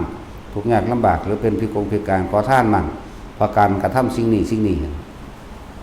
แล้วสั่นแล้วเพิ่นก็บอกความจริงของเพิ่นเด้ตั้งแต่เริ่มต้นมาจนมาถึงสุดท้ายแล้วเพิ่นตั้งถิ่มทุกอย่างที่เพิ่นมีสูงสุดแล้วก็คือมหาจักรพรรดิเพิ่นเกิดเป็นพระเจ้าจักรพรรดิเท่าใดเป็นถึงอยู่ในหลาย 1,000 ชีวิตจังซี่นะสั่นล่ะจนบ่ท้าทายเพิ่นก็เลยเฮ็ดแนวใหม่อีกเป็น 1,000 ชีวิตมั่ง36กัปมั่งแต่สิเท่าใดแต่ว่า36กัปนั่นน่ะเห็นบ่ล่ะเพิ่นก็เว้ามาบัดนี้พวกติดตำราก็ค่อยก็เอามาทิ่มแท่งกันด้วยปากด้วยหอกคือปากเนาะนั่นแหละจะความจริงโดยธรรมจริงๆแล้วขึ้นอยู่กับความเพียรพยายามของเฮาเองปัญญาเกิดขึ้นได้เพราะความเพียรความอดทนของเจ้าของเด้เห็นบ่ล่ะคือนั่นคือปัญญาจริงปัญญาญาณจริงๆบ่แม่นสัญญาบ่แม่นเอาความจำใดมาถกมาเถียงกันการเดาเรียนเรียกว่าปริยัติจำแนวทางมั่นเด่นจำแนวทางมันซื่อเพิ่นแก้เพิ่นเป็นเพิ่นมาแบบใดบัดนี้ส่วนความรู้จริงของเฮาคือความเพียรความพยายามของเฮาเด้บุคคลย่อมหลุดพ้นเพราะความเพียรของตนสถานการณ์จริงในชีวิตจริงประสบการณ์จริงของเจ้าของนั่นแหละคือปัญญาของเจ้าของเป็นปัญญาญาณแท้ๆก็ดีบ่ได้เรียนว่าเอาหนังสือมาอ่านใส่กันหรือว่าปัญญาญาณคือบอกเฮานั่งอยู่เดียวนี่ถ้าคนนั่งฟังอยู่นี่ถ้ารู้สึกว่าเก็บแข้งแคบขาเมื่อนตีนมันซ่านั่นอยู่กับตัวเองแล้วเข้าใจว่าล่ะสงบแล้วได้นั่นถ้าบ่สงบบ่รู้สึกตัวมันบ่ฮู้เมื่อได้ว่าคือมึนแข้งมึนขาแท้เข้าใจว่าระบาดมันบ่แม่นแค่ว่าสิปึ๊บแบบสงบแบบบ่เห็นหยังเลยบ่รู้หยังเลยเด้ถ้านี่ก็เอิ้นว่าสงบแล้วแค่รู้สึกตัวนั่นแหละแล้วเพราะฉะนั้นเพิ่นสิให้เฮาจับไว้สติปัฏฐาน4บ่กายเวทนาจิตกายก็รู้สึกได้กายว่าจังไดว่ามึนแข้งมึนขานี่สงบแล้วมันยังอยู่ในกายเข้าใจบ่นี่กายในกายอันนึงนี่จังเน้นก็มากก็คือลมหายใจเวทนานอกเอานอกแค่เวทนานอกกายในอยู่ในกายเฮาซะก่อนมึนแข้งมึนขามันก็อยู่ในกายอย่าว่านี่บัดนี้ในเข้าไปเวทนาในหมายถึงพอใจก็บ่พอใจถ้ามันบ่ฮู้ว่าตัวเองพุ่นมันไปอยู่นำผู้อื่นล่ะความคิดไหมมันคิดไปหักผู้นั้นไปสั่งผู้นี้ไปจากใดนั่นใดนี่เป็นนั่นเป็นนี่ไปแล้วนั่นมันออกไปแล้วแค่เฮารู้สึกตัวว่าเฮาเก็บแข้งเก็บขาจุกเสียดเนียนท้องตอนเฮานั่งอยู่นี่มันก็เอิ้นว่าเป็นผู้มีสติรู้อยู่ในกายแล้วเด้อบ่ต้องมองไปจนถึงว่าปุ่นน่ะว่าสงบแบบพึบดับพึบอย่างบ่แม่นแบบนั้นก็อย่างนึงจังซั่นอะไรจึงว่าพวกเฮาขาดความเข้าใจหลายอย่างการที่อธิบายโดยละเอียดละออโดยลำดับนี่ยากมันธรรมดาคือเฮานั่งสมาธิหรือนั่งอยู่จังซี่เฮาทำความเพียรของเฮานี่เฮาไปหาความสงบอยู่ภายนอกต้องเป็นแบบนั้นคืออาจารย์องค์นั้นคือได้ตำราแบบนั้นเห็นบ่ล่ะที่เฮานั่งอยู่ในรู้สึกตัวน่ะปวดแข้งปวดขานี่เฮาก็ขยับพลิกขิ้งไม้พลิกบุญพลิกพี่ความรู้สึกมันอยู่ในกายมันบ่หนีไปไสเด้อล่ะอกุศลเกิดบ่ได้เด้นั่นมันจังเป็นการทรงอารมณ์กุศลแถมสัพเป็นผู้มีสติระลึกรู้และรู้สึกตัวอยู่ในกายเจ้าของเองด้วยนั่นล่ะกายเวทนาจิต ธรรมคือสภาวะทั้งหลายความรู้สึกทั้งหลายเกิดดับเบิลนั่นแหละอันนี้บ่แม่นแค่ว่าสิไปเอาแต่ยอดมันหลายเด้อที่เฮ็ดอยู่นี่เดินจงกรมก็รู้สึกตัวได้บัดนี้เฮาจับเอาความรู้สึกตัวมาเป็นจุดร่วมลงเพื่อบ่ให้มันฟุ้งออกไปหม้องอื่นก็เลยเอามาไว้อุณโลมบ้างบนหัวบ้างถ้าได้ระหว่างกลางหน้าผากกลางคิ้วได้แล้วมันเคลื่อนบนหัวเฮาก็รู้สึกตัวบัดนี้มันว่าล่ะก็บอกเป็นลำดับมาเรื่อยๆอยู่นั่นแหละว่าในขณะใดครู่ใดที่เราอยู่ในที่เฮาอยู่ในความรู้สึกตัวพร้อมณกายณจุดใดจุดหนึ่งเวลานั้นสงบเราเด้เข้าใจหรือเปล่าสงบบ่แม่นบ่คิดหยังเด้บ่แม่นว่างไปเลยถึงขั้นนั้นเด้เฮาเอาตัวสงบจริงๆสงบจากความคิดนึกปรุงแต่งในความอยากได้และอยากเป็นก็เกิดอารมณ์ใดหรือว่าใดสงบจากการเห็นคนอย่างไปอย่างมาจะบ่ล่ะสงบความคิดเด้เขาเอาเรื่องนั้นเรื่องนี้สงบล่ะเพราะว่าเขาบ่นำไปคิดนำเขาเข้าใจว่าละบาดนี่ได้สงบแท้ๆมันปราศจากความคิดนึกปรุงแต่งกับเขาปราศจากการเข้าไปยืนยันตัดสินว่าผิดว่าถูกว่าดีว่าเลวมันบ่ล่ะสงบตัวนี้ได้สงบนะมันเป็นสงบแบบบ่รู้จักหยังมันเป็นสงบแบบบ่รู้ยินหยังบ่ได้กลิ่นหยังแค่นี้ก็เอาแล้วพวกเจ้าสิไปอีหยังก็ดอกตราบใดที่เฮาอยู่ในความรู้สึกในกายณจุดใดจุดหนึ่งอุณโลมก็ตามบนหัวนี่ก็ตามหน้าอกก็ตามหรือแม้กระทั่งความรู้สึกในกายของเฮาเองปวดขาปวดเอวก็ตามเนี่ยความคิดมันบ่ได้ไปจิตไม่มีที่ตั้งหมายถึงความคิดมันบ่ไปตั้งอยู่กับบุคคลสัตว์สิ่งของเด้มันอยู่ในกายคือเก่านี่มันอยู่ในหมวดของสติปัฏฐาน4เหมือนเดิมนั่นแหละแค่นี้มันก็จะอยู่ได้แล้วบัดนี้พวกเจ้าคิดถึงคนนั้นคนนี้บางรู้มันสิอยู่ได้บ่มันอยู่ยากเด้อบัดนี้เนาะมันห่วงคนนั้นมันห่วงคนนี้มันจะออกไปแล้วเด้น่ะตัดสินใจยึกยักไปดีบ่นออยู่นั่นตะกี้มันไปแล้วความรู้สึกไปแล้วพอความคิดไปแล้วความคิดไปความรู้สึกไปความคิดก็คิดไปถึงสัญญาเก่าๆหมายถึงรู้จักคนผู้นั้นแหละก็ปรุงแต่งไปความรู้สึกห่วงนั่นอยู่ล่ะเกิดเราเด่นถ้าล้องวงอยู่หน้าผากเสียงหยาดงอกอยู่นี่งูอันไผก็แล้วแต่สิว่าย้ายแม่ครูบาแหลมก็หูหนวกเอิ้นถามก็บ่ได้เสยถ่ายใหญ่คือหยังนี่ตั้งแต่แล้วบ่ยินเด้อแม่ก็หูหนวกบ่เป็นถ่ายใหญ่แล้วบ่หูยินจังซั่นแหล้วอย่าสงวนใครแน่แล้วสังวาเมื่อยบ่เลยแหละนั่นแหละแล้วก็ถอนหญ้าถอนหยังเล่าหดน้ำต้นหมอกต้นไม้ของเราไปแล้วก็อยู่ในความรู้สึกโตของเราด้วยนะเนี่ยมันบ่ได้คิดฮอดบ้านแต่ว่ามันจะเอาหยังมาดิ้นรนกับวนกับว่ายเดี๋ยวนี้มันอยู่ในกายหรอกจักว่าล่ะมันก็หดน้ำของเราไปถอนหญ้านั่นนี่ไปแต่ความรู้สึกตัวเรามันอยู่หัวอยู่หน้าผากอยู่เด้นั่นไหมมันจะเอาหยังมาทุกข์เดี๋ยวนี้มันจะเอาหยังมากังวลมันจะเอาหยังมาห่อนห้นกังวลกับว่าอยากไปพุ่นอยากไปพี่กับมันอยู่ในบ้านจริงๆเดี๋ยวคือกายนี่เห็นมันตัวนี้เด้แล้วอยู่ในเลื่อนกายแห่งตนเองในความรู้สึกในกายไปแห้งแล้วมันกับบ่ดิ้นรนอยากไปพุ่นไปพี่ก็มาล่ะนั่นแหละมันจึงเน้นกายเวทนาจิตเวทนากายให้เป็นหนึ่งกายก็คืออยู่ในจุดหนึ่งเวทนากายเวทนาจุดเดียวหน้าผากกลางหัวนี่ก็จุดเดียวใช่ป่ะล่ะเพราะว่าหลายคนมันเกิดอะไรหมองเลยเว้าจังซี่เลยเว้าบางคนเกิดน่วงหน้าผากเลยบางคนก็น่วงนิ่มๆเนิบๆนาบๆยุบยับกลางหัวนี่ก็นึงจากว่าหลักสั้นๆแล้วบางคนอยู่กับอิ่มในระหว่างทำการหน้าอกจังซี่แม่เบิกบานอิ่มนั่นแหละอยู่ซ้ำนี่มันกับพ้นเราได้เห็นไหมมันฟังพากันคิดว่าเป็นจังไดจังถามแต่พระอรหันต์เป็นจังไดดูนี่คือมันจะพากันบืนใส่อยากเป็นแต่อยากเป็นนั่นอยากเป็นนี่สิอยากเป็นเฮ็ดหยังแค่อยู่ในความรู้สึกแห่งกายใดว่าไว้3จุดจังซี่ว่าบางคนเพิ่นก็แซ่อยู่กับลมเลยเห็นกายเพิ่นมีความรู้สึก ว่าร่างกายหายใจไปเลยเด้นั่นจักว่าล่ะอันแล้วบางคนก็อยู่หน้าผากบางคนก็อยู่บนหัวบางคนก็ทำกลางอกแต่ว่าบาดมันอยู่แค่นี้หนึ่งเด้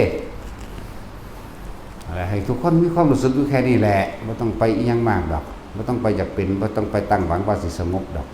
มันถือความคิดหลอกวัดดอกสงบมันเป็นยังไงนั่นว่าล่ะสงบมันเงียบไปเลยบ่จักหยังเลยบ่ดับปุ๊บคือนอนหลับบ่มันเข้าฌานแต่อีกอย่างนึงแต่ว่านั้นมันก็ยังมีสติรู้สึกได้รู้ได้จังซั่นแหละเฮาให้ฝึกง่ายๆนึงเด้อยู่แค่นี้นึงเด้ผู้ใดรดน้ำต้นไม้ก็รดไปแต่ว่าให้อยู่ด้วยความรู้สึกตัวบ่แม่นรดน้ำจวากจากนั้นอีนั่นไปใส่เนาะอีนี่ไปใส่ตัวบ่แม่นนั่นเด้ก็อยู่กับนี่แหละตาก็เห็นน้ำไหลลงต้นไม้อยู่นี่ใน ต้นพักเจ้าของนึงแต่ความรู้สึกในกายนวลๆหน้าผากมั่งหัวมั่งหน้าอกมั่งหรือบางคนก็อยู่กับลมเลยจับลมไปเลย เมื่อถึงเวลาเราในความเคยชินมันสิเป็นของมันเอง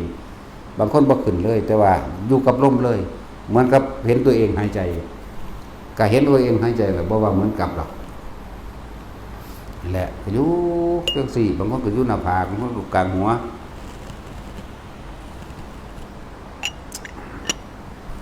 เท่านี้นึงได้อ่านวิธีอาจจะต่างกับผู้อื่นกับเฮาชำนาญไผชำนาญมันแต่ว่ามีจุดหมายเดียวกัน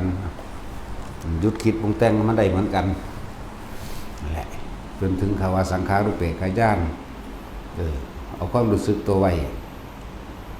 ความคิดเกิดบ่ไหลไปตามความคิดมันก็สังขารุปเปกขายานหนึ่งตัวมันแม่นของยากเลยมันยากเพราะว่ามันแปลผิดมันยากเพราะว่ามันว่าท่านเข้าถึงจุดนั้นเห็นบ่ล่ะนวงอยู่หน้าผากอยู่บนหัวอยู่ทำกับอกกับสางความคิดก็คิดไปไหลไปสารพัดสารเพศในเรื่องเล่าเอาว่าล่ะทั้งความรู้สึกตัวก็อยู่ผิด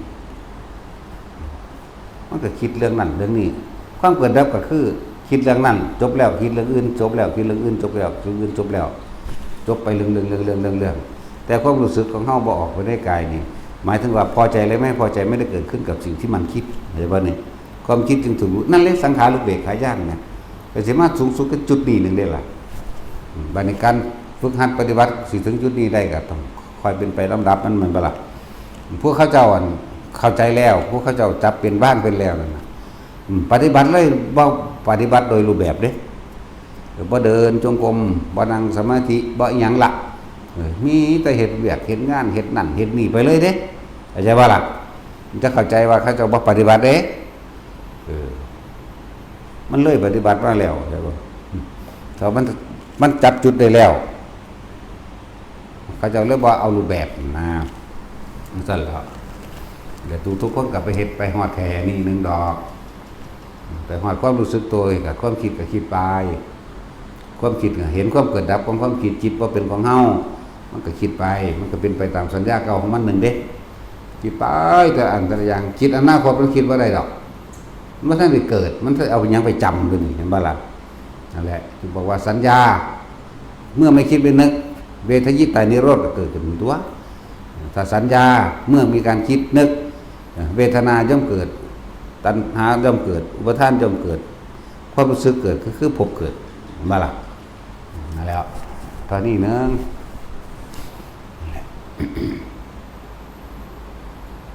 ว่าทุกคนมันเฮาก็อยู่กุดไปกุดมันอยู่แล้วแต่บ่มีเรื่องหยังเฮาก็สิไปคุกคีกันเฮ็ดหยังเนาะผู้เดินก็เดินไปผู้เบิ่งผู้อื่นเดินก็เบิ่งไปว่าก็ตาเหลียวเบิ่งเขาแต่ว่าความรู้สึกอยู่ในกายเจ้าของเด้ผู้เดินจงกรมก็เดินไปตาก็เบิ่งทางไปแล้วความรู้สึกก็อยู่ในหน้าผากอยู่หัวพี่เด้แต่ว่าล่ะเฮ็ดไปแบบนั้นแหละบ่ได้อีหยังดอกบ่ได้แบบยากบ่ได้แบบเกินความสามารถของตนเองดอกทุกคนมีความสามารถของเบิดจะดีความสามารถแล้วก็นั่งกันทางท่าใดก็ได้บ่แม่นตาสิไปนั่งเอาขวาทับนั่งเหยียดแข้งเหยียดขาแกงขาล็อกแม่งต้องแรงอยู่ก็เป็นหยังตัวนี้เนาะ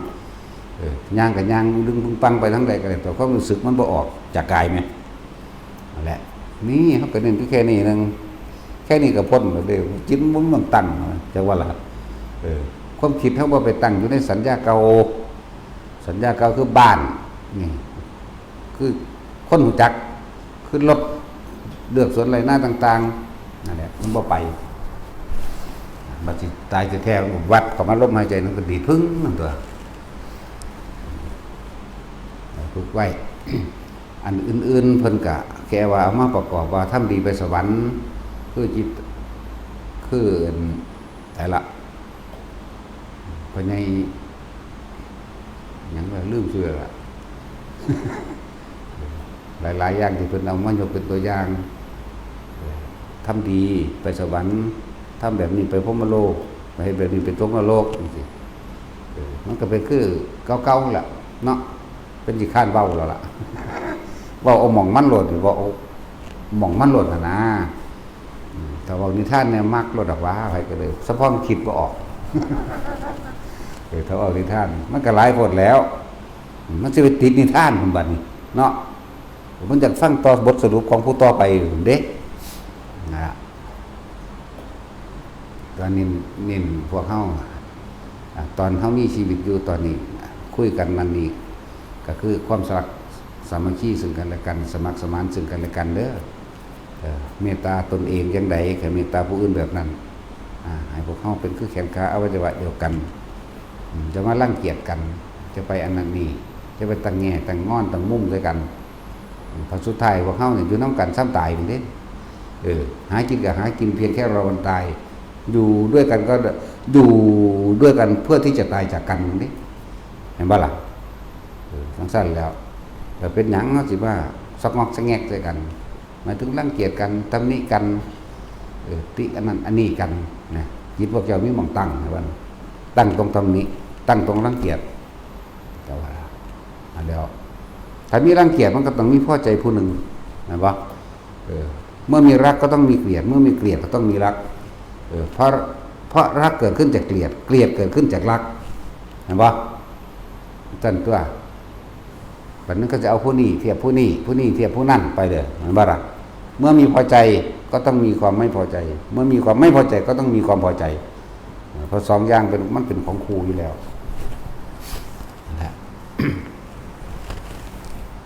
เขาสอนเราตั้งแต่วิธีทำให้ตัวเองพ้นไปเลยได้นี่จะว่านี่เขาแนะนี่ส่วนมากมันจะแนะวิธีทำให้ตัวเองพ้นออกไปเลยเลยนิทานก็บอกคอยบอกปันไหนก็บอกไปในจักน้อยเท่านั้นแหละมันหลายอยู่หรอกมันนิทานมันสั้นตัดสินว่ะแต่ว่าเรื่องนั้นเรื่องนี้มันจีจ้องวันเด้อาบะเขาว่าแต่หัวแบบนี้มีอย่างพอเข้าคือว่าพยายามเน้นอยู่กับตนเองกายเวทนาจิตทำเวทนาจิตกายจะหนีออกจากความรู้สึกตัวอยู่ในกายแค่นั้นแหละมันก็พ้นแล้วที่มันพอพ้นมันไปคิดกังวลเรื่องอื่นๆโดยสัญญาคิดถึงบ้านก็ห่วงบ้านคิดถึงรถก็ห่วงรถคิดถึงวัตถุสิ่งใดก็ห่วงสิ่งนั้นแต่อยู่ในกายมันไม่ได้ห่วงเลยเขารู้สึกอยู่ในกายนี่มันง่วงอยู่นี่มันสิวิอย่างเหตุเท่าใดเห็นบ่ล่ะนั่นแหละแต่เราคนที่ดูแลคนเจ็บคนปวดคนป่วยก็ให้ฟังธรรมะเด้อจิตพวกเจ้าสิน้อมเขาเองดอกมันสิยอมรับของมันเองโดยปริยายเองมันก็สิตายโดยความสบายใจตายโดยความบ่ห่วงบ่กระเดกกังวลพอทุกคนมันป่วยก็ตายบ่ป่วยก็ตายดอกแม้นเกิดมาแล้วก็เกิดมาตายนั่นแหละมันหากินก็หากินซ้ำตายก็จะเป็นเงินคนหลังคนรวยคนมียศถาบรรดาศักดิ์นั่นแหละมันมีกับมันก็มีไปตายที่กันนั่นแหละมันสิยอมรับมันสิเฮ็ดให้พวกเฮาคลายจากความกังวลเด้แม้นสิเกิดมาในฐานะยากจนแต่ว่าบ่เป็นคนไปทำลายไผนั่นแหละประเสริฐอย่างว่าล่ะบ่ไปทำลายไผบ่ต้องบ่ยาวไปอย่าเอาคำว่าบารมีว่าเป็นผู้มียศถาบรรดาศักดิ์หรือตำแหน่งแต่ว่าล่ะคนมีบารมีคือคนที่มีกำลังใจในการทำความดีคนที่มีกำลังใจในการเสียสละเพื่อผู้อื่นได้อย่างว่าล่ะแม่นบ่บวชเป็นพระได้ก็เพราะว่าคนเสียสละนั่นเองแต่ว่าล่ะนั่นแหละพระมันอยู่ภายในจริงแต่ก็ต้องอาศัยพระภายนอกมาเทียบกับเขาเนาะพระภายนอกคือหมู่นี่แล้วภิกษุสงฆ์ห่มเหลืองก็อาศัยหมู่นี่ล่ะ ฉะนั้นผู้บ่ได้มาบวชเป็นภิกษุสงฆ์แต่ว่าเขาเป็นคนเสียสละเขาเป็นคนซอยเหลือสังคมเขาเป็นคนสละเพื่อผู้นั้นผู้นี้อันนั้นแหละพระภายในอย่างว่าแต่อย่างหนึ่งหายากพระจังสันก็ดีก็ว่ายากก็แปลว่ามีอยู่หั่นแหละมันนั่งมียากนะครับพระทั้งนอกพระทั้งในก็หายากคือกันยากก็แปลว่าบ่มีบ่แม่นเด้มีคือเก่าพระสงฆ์เฮาก็เอาพระวินัยเด้อคุยกันสามัคคีพระวินัยนี่เพิ่นบัญญัติขึ้นมาเพื่อให้อยู่ด้วยความสันติเด้อยู่ด้วยความสงบซึ่งกันและกันเด้เพิ่นบ่ได้เอาความคิดแห่งภัยของมันมาเอาชนะกันเด้จังเน้นย้ำอยู่ว่าพระเฮาบวชเข้ามาแล้วศึกษาพระวินัยเด้อเอาอริยวินัยล่ะค่อยๆอ่านไปเรื่อยหรืออันใดท่องบ่ทันใดก็ท่องเอาบอกบริสุทธิ์บอกแสดงอาบัติบอกหรือพิจารณาอาหารปัจเจเวกขณะพิธีต่างๆคือปฏิสังขยน์แหละพิจารณาที่อยู่อาศัยพิจารณาผ้าที่ใส่พิจารณารองเท้าที่ใส่เฮาอธิษฐานใส่หรือยังแม่นถิ่มเฮานั่นเฮาสิปัจจุทรามิถิ่มหรือยังเด้หลายๆอย่างที่เฮาบ่ทันได้เข้าใจบางที่เฮาคิดว่าเฮาถิ่มแล้วเฮาต้องปัดออกเด้ปัจจุทรามิออกเด้เห็นจักบ่ไหลแม่นกะอาศัยซื้อมันนั่นแหละถ้าเป็นอันจีวาลังมื้อนี้เวลาเฮาสิถิ่มเฮาสละออกเฮาก็ใส่ซื้อมันขึ้นก่อนอีมังมันบ่ล่ะจีวรังปัจจุทรามิหยังว่าไปนั่นน่ะจะว่าล่ะเวลาเฮาสิถิ่มบ่มันถิ่มไปเลยเด้สิบอกให้เด้อมันก็ลืมบอกมันก็หลายอย่างของเล็กๆน้อยๆห่างว่าเล็กน้อยเด้นั่นแหละคือผ้าอาบน้ำฝนนั่นแหละเวลาเข้าพรรษาเฮาก็อธิษฐานเป็นผ้าอาบน้ำฝนเวลาออกพรรษาเฮาก็ต้องปัจจุทรามิออกให้เป็นผ้าบริวารอย่าว่าหลักนั่นท่านแหละ ลืมหลักคำมันอ่านเบิ่งเอาในอริยวินัยนั่นแหละการใส่ผ้าให้มันขึ้นมันเนื้อสะดือให้มันพอดีระวังเครื่องแข็งพอดีงามนะครับการใส่ผ้าจะเปิดสะดือเวลาเฮาแม่นสิอยู่ในวัดอยู่ในนี่เฮาก็ต้องใส่ผ้าปกใดแน่เพื่อความเรียบสวยงามบิณฑบาตก็ห่มให้มันเป็นปริมณฑลแบบลัดโตแบบเบิ่งแล้วมันสวยงามแบบว่าล่ะสวยงามมันก็ดูดีบุคคลที่บ่ทันมีศรัทธาก็เกิดศรัทธาบุคคลที่ศรัทธาอยู่แล้วก็อยากปฏิบัตินำแต่ว่านั่นแหละมันจะว่าห่มผ้าให้เน้นเด้อพระมื้อนี้แต่ว่าท่านได้เป็นก็ฝึกห่มอยู่แต่ของนั่นแหละฝึกลงผ้าให้เป็นนะแล้วของอะไรที่ถิ่มที่เป็นผ้านิสีธนะสังนิมังนิสีทะนังปัจจุทรามิสุว่าเขาถิ่มหัวใจว่าหลักเวลาเขาสิใส่เขายังใส่ปากกาจุดทำลายเป็นสัญลักษณ์มันบ่หลักเวลาเขาสิใส่นิสีทะนังอธิฐามิอิมังนิสีทะนังอธิฐามิจุด1จุด2จุด3แต่ว่าเวลาเขาสิเปลี่ยนเขาต้องปัจจุทรามิแล้วก็เปลี่ยนไทยใส่ตัวใหม่นำเด้คือเขาต้องเปลี่ยนผ้าจีวรนั่นแหละเข้าใจบ่หลักจีวรลังบางได้ก็ว่าไปนั่นแหละเบิ่งในหันล่ะเบิ่งในหนังสือเด้อไผก็ดีเด้อถ้าเฮาเฮ็ดได้นำพระวินัยตลอดไปมันสิไปใส่โดนี่มันว่าล่ะว่าหาถ้าอยากเป็นหยังก็ได้ดอกบ่ตายมันเป็นดอกสิบอกว่าเฮ็ดไปตามพระวินัยนั่นแหละประคองตัวเองไปตายในผ้าเหลืองมันต้องพ้นดอกเฮ้ยเฮ็ดนำพระวินัยทั้งบ่ได้มันอรหันต์บ่ได้เนาะมันบ่ธรรมดาเด้นั่นแหละก็อาบัติบางอย่างที่เขาบ่ทันเข้าใจภิกษุพระของเที่ยวคนดินฟันไม้ถ้ามันบ่มีผู้ใดเฮ็ดให้ก็เฮ็ดเอาเองได้อยู่จังว่าต้นไม้ล้มน้ำทางเดี๋ยวบางพุ่นบางพี่มันบ่มีผู้ใดแต่ว่าบางที่มีคนอยู่แต่ว่าเขาบ่ศรัทธาเขาบ่เฮ็ดให้ก็เฮ็ดเอาเองจะบ่ล่ะไม่ล้มเนิ่งทับหลังคาแต่ว่าบ่แม่นตัดเพื่อความประดับประดาสวยงามอันนี้ผิดเจตนาเป็นตัวกรรมเด้อจิตเจตนาหรือตัวเป็นตัวกรรมตัวบ่มีเจตนามันบ่ได้เป็นกรรมเด้นั่นแหละมันสิเจตนาตัดไม้แต่ว่าเพิ่นก็ลดหย่อนผ่อนลงมาว่าเมื่อบ่มีผู้ใดเฮ็ดให้คือน้ำจังสิแม่นว่าล่ะน้ำคือตักเอาเองได้เลยบ่ต้องไปรอผู้ใดมาถวาย อยู่นะหรืออาหารไว้ไปเค้นแล้วตะแตะก็ต้องมาเค้นประเค้นไม่ยังคือนะนี่มันจุกจุกจิกจิกเด้แนวมันนี่จังว่ามันบอกว่าเบิดดอกให้พวกเจ้าไปอ่านเอาเองในอริยวินัยนะเขาแจกให้ทุกองค์อยู่แล้วว่าล่ะผู้อ่านบ่ออกก็จังคอยบอกกันเอาบอกคอยบอกกันเด้อนี่ว่าจังซี่นี่เป็นจังซี่เด้อแล้วก็คำต่างๆคำแสดงอาบัติเนี่ยสำคัญเวลาเฮาลงปฏิโมกข์ก็แสดงอาบัติบอกความจริงใจซึ่งกันและกันหรือสารภาพซึ่งกันและกันนั่นแหละบอกอาบัติก็ว่าไปค่ำใส่ผ้ามันนี่ก็ท่องเอา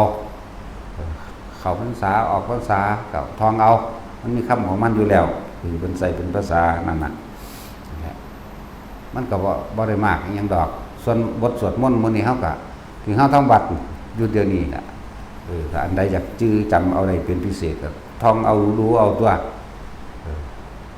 มันนั่งคอยจื้อจำไปเองแบบแน่รักษาสิ่งที่มันเป็นกุศลอยู่ในตัวเองเรื่อยๆเข้าไปมันนั่งพ้นดอกพอทุกสิ่งทุกอย่างอยู่ที่เจตนามันก็บอกว่าเบิดดอกคือจะถามก็คือบางคนมาเห็นขุดดินทวนปลูกต้นไม้ทุกละผู้ทวงนั่นก็จะว่าล่ะผู้ว่าท่านในหัวจักว่าปลูกต้นไม้นี่คือเข้าใจไปยึดตัวขุดดินต้นไม้แม่นว่าล่ะเป็นอาบัติหรือพระกองเกียวเป็นอาบัติเห็นนะบัดนี้พระเฮาพวกเฮานี่ขุดดินทวนอยู่เฮาบ่ได้ขุดเพื่อสิปลูกประดับประดาเพื่อให้เกิดความสวยงามแต่ถ้าเฮาปลูกเป็นสาธารณะออกไปจังว่าล่ะบ่แม่นว่าปลูกเพื่อเป็นเจ้าของปลูกเพื่อขายปลูกเพื่ออันใดที่มีเพื่อที่มีการซื้อขายแลกเปลี่ยนผิดเบิดนั่นแหละจังว่าล่ะแต่อันนี้เฮาก็เฮ็ดเป็นสาธารณะจับเพื่อให้เกิดประโยชน์ต่อคนและสัตว์บ่ได้เป็นของตนเนี่ยนะเจตนาตัวจังสิเป็นตัวกรรมเด้อการที่บ่มีเจตนามันบ่เป็นดอกแต่ว่าใดๆก็สร้างด้วยประการทั้งปวงที่สิห้ามสอนและนิพพานนั่นก็มีแต่แค่อนันตริกรรมนั่นแหละนอกนั้นบ่ห้ามก็แล้วกันนั่นบ่ล่ะหรือมันมีอยู่บ่ในหม่องใดผู้ใดอ่านพอซุหม่องใดในอริยวินัยทั้งเบิดที่เฮาอ่านมามันมีเด้นั่นบ่ล่ะแหละ บางที่ไปหลงตบยุ่งจังซี่ก็ว่าเจ้าของอาบัติบ่สบายใจเห็นบ่ล่ะ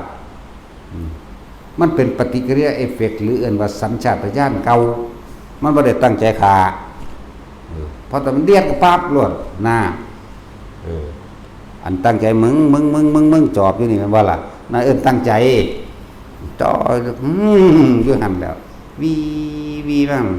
แต่เฮ็ดตาเล่ๆเบิ่งแปะใส่นั่นมันตั้งใจแล้วแต่ว่าอัน